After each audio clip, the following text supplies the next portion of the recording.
네, 전국의 물리 성적을 올리고 싶은 여러분 반갑습니다. 공감물리의 김동희입니다. 오늘도 고정 패널 김민재님 모셨습니다. 안녕하세요. 네, 안녕하세요. 김민재입니다. 네, 민재님 반갑습니다. 네, 오늘의 주제는 사실 많은 분들이 또 헷갈려하고 어려워할 그런 주제인데 바로 에너지에 대해서 저희가 한번 이야기를 해보려고 해요. 이 에너지라는 말이 저희가 첫 영상에 이제 힘을 다룰 때도 이야기를 했지만 일상적으로 너무 많이 쓰이는 단어이다 보니까 선입견 또는 편견이 본질적인 이해를 방해하는, 예를 들면 민재님 에너지가 넘친다고 항상 그런 말씀 드리는데 활력이 있다 이런 그렇죠. 식으로. 그러니까 일상적으로는 정말 많이 써요. 너 에너지가 좋다, 너 에너지가 넘친다, 에너지파 막 이런 소리도 하고 있고. 근데 이 도대체 에너지라는 게 뭐냐라고 해서 교과서를 찾아보면 참 재밌는 게 에너지란 땡땡 해놓고 그 설명이 없습니다. 정의가 없어요. 신기하네요. 교과서에서 이 설명을 회피하고 있는 거죠, 어떻게 보면. 그래서 여러분이 이 에너지 일상적 용법에서 헤어나지 못하는 것 같기도 해요. 에너지라는 게 뭔지를 설명을 안 해줬으니 당연히 자기 맘대로 생각하지. 그러니까 학생들이 진짜 헷갈려 할 만하다, 이건 진짜.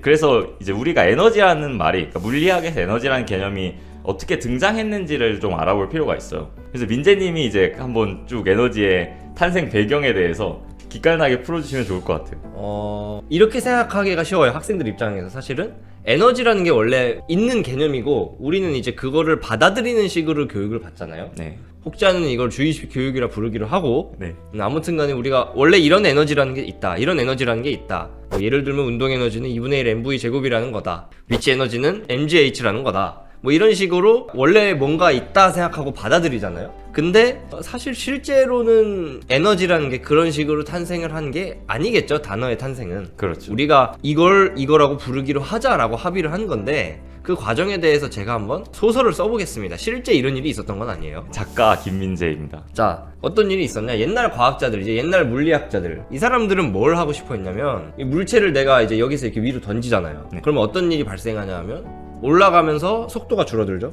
그리고 멈췄다가 내려오면서 속도가 빨라지죠. 그렇죠. 이제 우리가 그것까지는 알았어. 그런 상관관계가 있는 것까지는 알았는데, 이제 과학자들이라 하면 정확히 어떤 높이에 갔을 때 어느 정도로 속도가 줄어들고 어디까지 올라갔을 때 속도가 멈추고, 그런 이제 관계를 정확히 알고 싶어 하는 게 과학이라고 할 수 있잖아요. 그렇죠. 이런 거를 이제 관계식을 구한다라고 하죠. 그렇죠. 아직 에너지라는 개념은 세상에 존재하지 않는 거예요. 자, 근데 여기서 속도와 높이의 관계식을 구했습니다. 그게 이제 여러분이 잘 아시는 역학적 에너지 보존이라고 배우는 mgh 더하기 2분의 1 mv 제곱이 항상 일정하더라 라는 식이죠. 또 우리가 구했어. 여기서 사실 과학은 끝났습니다. 여기서 우리가 과학이라고 부르는 행위는 끝났어요. 근데 이제 매번 mgh 더하기 2분의 1 mv 제곱이 일정하더라. 이번에는 내가 mv 제곱을 좀 내려보려고, mgh를 좀 올려보려고, 이렇게 얘기를 하니까 입이 아픈 거야. 그렇죠. 맨날 mgh 2분의 1 mv 제곱 맨날 말하려니까 입이 아파. 자, 그래서 우리가 뭘 하기로 했냐면은 요 식에서 앞부분 있잖아요. mgh라는 부분을 위치 에너지라고 부르기로 했어요. 왜냐면 위치에 관련돼 있으니까. 뒷부분을 운동 에너지라고 얘기했어요. 왜냐면 속도에 관련돼 있으니까 운동에 관련이 되니까. 이렇게 이름을 붙인 겁니다. 그렇죠. 그럼 이제 여기서 한 가지 의문점이 생기는데, 위치 머식이라고 부르는 것까지는 이해가 돼. 위치에 관련이 됐으니까. 운동 머식이라고 부르는 것까지도 이해가 돼. 이것도 운동에 관련이 돼 있으니까. 근데 왜 그 뒤에 붙는 게 에너지인가요?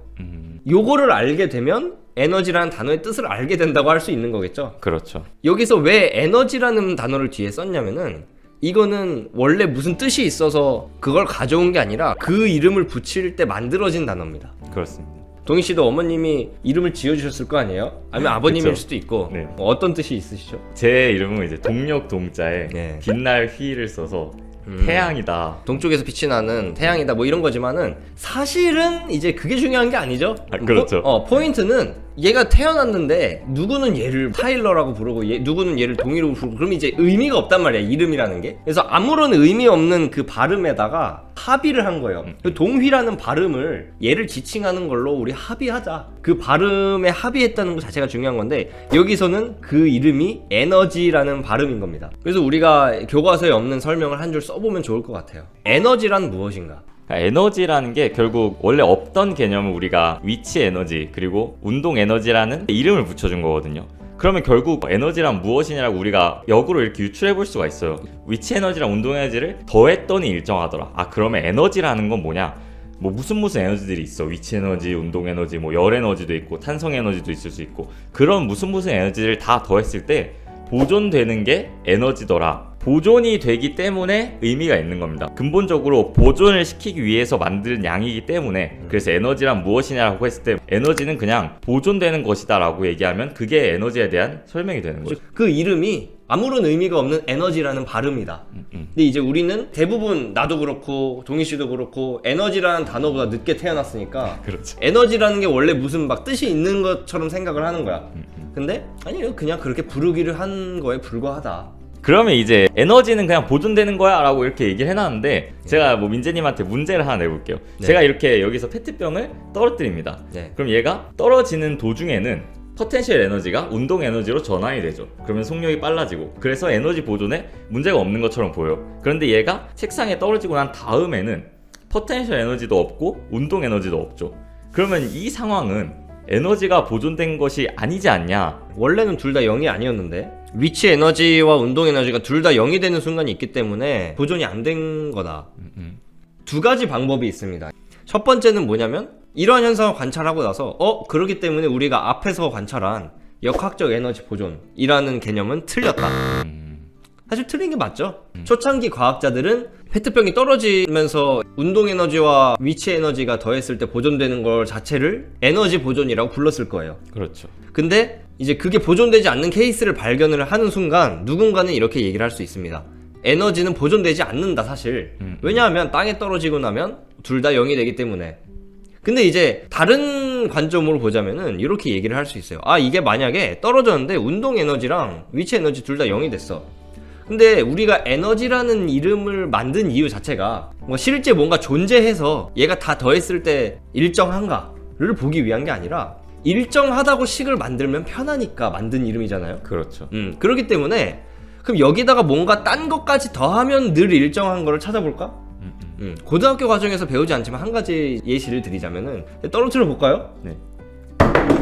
소리가 나죠? 그렇죠. 소리에도 에너지가 있습니다. 사실은 소리 에너지 이렇게 쓸 수도 있고 또는 소리는 파동이기 때문에 운동 에너지에 위치 에너지에 파동 에너지까지 더해버리면 얘는 떨어지고 나서도 그 파동이 퍼져나갔기 때문에 파동 에너지를 더할 수 있어요. 그렇죠. 그럼 이제 더하면 일정합니다. 실제로 그렇게 파동 에너지 식을 만드는 거예요. 그렇죠. 파동 에너지 식이 원래 있는 게 아니라 파동 에너지 식을 어떻게 계산해야 위치 에너지와 운동 에너지와 파동 에너지를 더했을 때 일정할지를 우리가 고민해서 식을 끼워 맞추는 겁니다. 맞습니다. 이런 식으로 우리가 에너지 보존은 틀리는 게 아니라 에너지를 보존시키기 위해서 새로운 종류의 에너지를 만들어야 된다라고 얘기할 수도 있는 거예요. 과학의 목적은 결국에 우리가 어떤 관계식을 정리하기 위해서 하는 거잖아요. 자연을 관찰하고 우리가 이러한 규칙을 발견해서 앞으로 써먹기 위해서 그 규칙을 정리하려고 하는 건데 누가 자꾸 만들어 놓은 규칙을 틀렸다 갖다 버려 틀렸다 갖다 버려 이러면은 이제 남는 게 없으니까 누가 최대한 열심히 노력을 해봤는데 뭐 완벽하진 않아. 이제 거기다 자꾸 보완해가지고 이제 법칙을 만들어갈 수 있는 거겠죠. 그렇죠. 자, 그렇기 때문에 에너지 보존이라는 거는 신기한 게 아닙니다. 그렇죠. 에너지 보존은 신기한 게 아니라 반드시 보존될 수밖에 없는 것. 사실 그것도 아니지. 우리가 보존하려고 만든 개념이다. 에너지는 보존 없이는 의미가 없는 개념이다라고 얘기를 하겠습니다. 에너지를 보존시키기 위해서 끼워 맞췄다라고까지 말을 해도 절대 틀린 말이 아니에요. 에너지를 그러기 위해서 우리가 만든 도입한 개념이고 에너지가 보존돼야 유용하기 때문에 그렇게 우리가 써야 하기 때문에 앞부분에서 우리가 얘기를 했잖아요. 지난번에 우리 첫 영상에서도 사람들이 힘에 대한 오개념이 많다. 일상적으로 많이 쓰다 보니까 이제 무슨 느낌이 있잖아요. 네. 에너지에도 그런 느낌이 있습니다. 뭔가 되게 역동적이고 활력 있고 뭐 좀 아프고 그죠? 그렇죠. 에너지파 맞으면 아프니까 그런 느낌들이 이제 있는 상태에서 물리를 배웠을 때 내가 아는 이 느낌이랑 조금 안 맞는 부분이 있는 것 같기도 해서 헷갈린 학생들이 많아요. 네, 그렇죠. 자, 그럼 이 느낌들은 틀렸다고 할 수 있는 건지 한번 저희가 얘기를 해보죠. 사실 정말 간단한 예시 하나로 이 느낌이 틀렸다라는 걸 보여드릴 수 있습니다. 여러분이 롯땡타워 꼭대기에 올라갔다고 생각을 해보세요. 거기 올라가면은 포텐셜 에너지, 위치 에너지는 어마어마하게 커집니다. 에너지가 높다. 그렇죠. 위치 에너지가 어마어마하게 높은데 근데 거기 꼭대기에 올라갔을 때 여러분이 막 활동적이게 되거나 막 역동적이고 막 힘이 세지나요? 그러지 않죠. 그러니까 여러분이 생각하는 그 어떤 막 활력 이런 뭐 에너지가 세다 이런 개념들은 그러니까 일상적으로 사용한 에너지의 개념들은 사실 운동 에너지에 대한 것이고 에너지라는 게 본질적으로 뭐냐에 대해서는 이 영상에서 말씀드렸던 그냥 보존되는 것이다. 그 이상 그 이하도 아니다.